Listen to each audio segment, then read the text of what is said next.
نحن نقص عليك أحسن القصص بما أوحينا إليك هذا القرآن وإن كنت من قبله لمن الغافلين. القصص النبوي قصوينك نبيذا.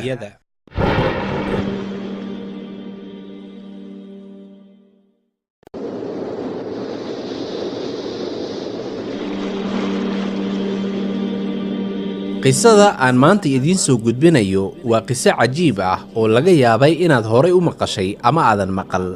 waa qiso qofka muslimka ah ugu sugan inuu mar walba saacadda qiyaamaha dhicisteeda uu qalbiga ku hayo.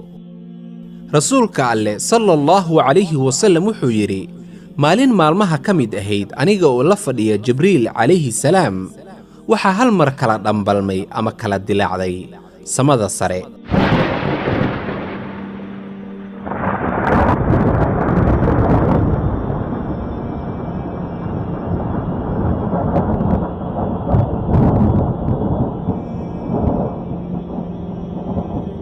waxaa ka soo degay dhankii samada malag. markaasuu malaggii inoo yimid aniga iyo Jibriil oo wada fadhiya, isaga oo aad inoogu soo dhowaaday.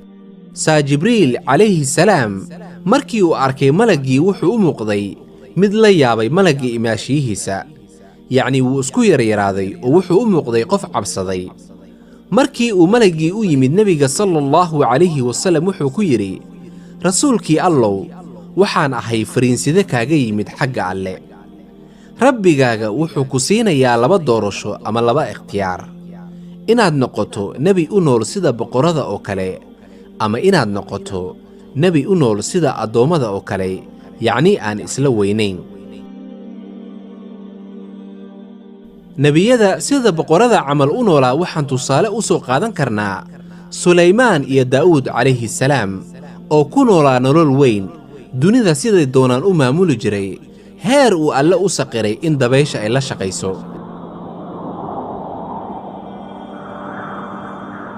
haddaba Muxammedow sallallahu calayhi wasallam waxaad doorataa inaad noqoto nebi boqor ah ama inaad noqoto nebi addoon ah oo aanan wax kibir ah ka muuqan. saa wuxuu yidhi rasuulkii Alle sallallahu calayhi wasallam, markii labadii doorasho la ii soo bandhigay, waxaan eegay dhankii Jibriil calayhi salaamna wuxuu ii tilmaamay inaan doorto tawaaduca. markaasuu rasuulkii Alle malaggii ku yidhi, waxaan dooran inaan noqdo nebi sida addoommada camal u nool.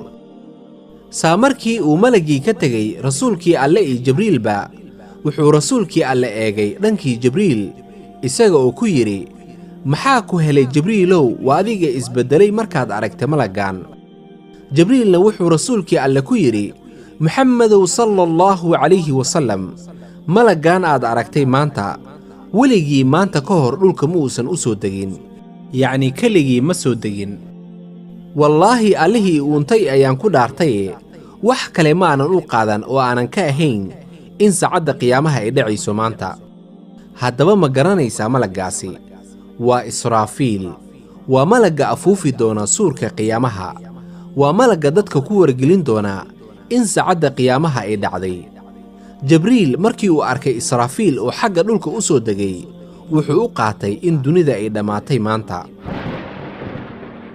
haddaba sidee ayay u saamaysay rasuulka Alle sallallahu calayhi wasallam inuu doorto inuu noqdo nebi addoon ah, yacni inuu noqdo nebi la mid ah addoommada Alle oon waxba ka duwanayn.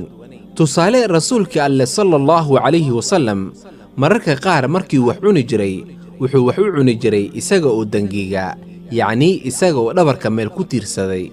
laakiin markii ay dhacdadaani dhacday kadib, wuxuu rasuulka Alle sallallahu calayhi wasallam raashinka cuni jiray isaga oo fadhiya. heer rasuulka Alle sallallahu calayhi wasallam gaajo darteed uu dhagaxaan caloosha ugu xirtay, isaga oo arrintaasi kala mid ahaa saxaabadiisa oo ay gaajo daran haysay xilligaasi.